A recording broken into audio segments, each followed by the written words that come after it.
దాంట్లో ఆ పీజీసీఎల్ నిబంధనలలో ఉన్నది మొదటిది ఫస్ట్ కమ్ ఫస్ట్ సర్వ్, ఎవరు మొదలొస్తే వాళ్ళకి మొదలు ఇస్తామన్నది.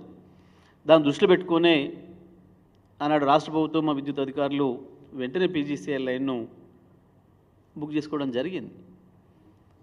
దీంట్లో ఇంకేందో మేము కోడిగుడు మీద ఈకలు వీకుదామని చెప్పేసి తెలివి తక్కువ ఆలోచన, బాధ్యత లేకుండా ఈ రాష్ట్రం పట్ల, రాష్ట్ర అభివృద్ధి పట్ల సోయలేని వాళ్ళు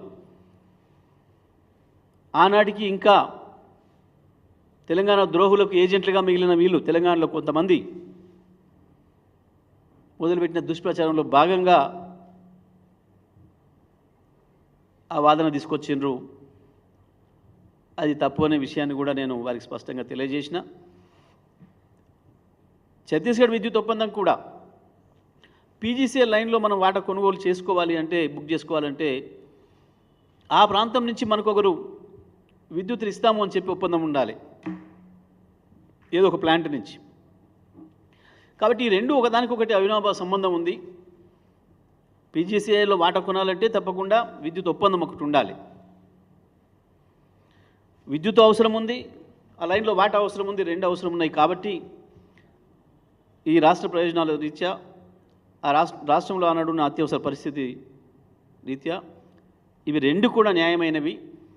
ఇది కేవలం రాష్ట్ర అభివృద్ధి కొరకు మాత్రమే జరిగినాయి అనే విషయాల్ని వారికి చెప్తూ, ఇంకొక విషయం కూడా, ఆ రోజుకి ఛత్తీస్గఢ్తో మనం తీసుకున్న విద్యుత్ ₹3.90 ఏదైతే పడిందో, అదే సమయంలో సింహాద్రి నుంచి వెళ్ళి కూడా మనం తీసుకున్నాం. అది కూడా నా పీపీఎం మోడ్లోనే, ఎన్టీపీసీది, దానికి ₹4.33 పడింది. ఇంకా దానికి కొనసాగింపుగా తమిళనాడు, కర్ణాటక రాష్ట్రాలు కూడా అదే సందర్భంలో పీపీఎల్ చేసుకునే వారికి ₹4.94 పడింది. ఆ సమయానికి ₹3.90 కంటే ఒక్క పైసా తక్కువతోనూ కూడా ఈ దేశంలో ఎక్కడ కూడా అగ్రిమెంట్లు కాలేదు. ప్రత్యేకించి సదరన్ స్టేట్స్లో, దక్షిణాది రాష్ట్రాల్లో ఎక్కడ కూడా. ఎవరిని ఆరోపణ చేసేవాడు, మీరు 3.90 కొన్నారు, ఇగో పక్కన 3.80కి వచ్చింది, 3.50కి వచ్చింది, లేదా 3.89కి వచ్చింది, ఒక పైసా తక్కువైందని చూపించాలి ఏదైనా ఆధారం. ఇది ఏది లేకుండా ఊరికైనా కేసీఆర్ గారి పైన బురద చల్దామని, అప్పుడు ప్రభుత్వం పైన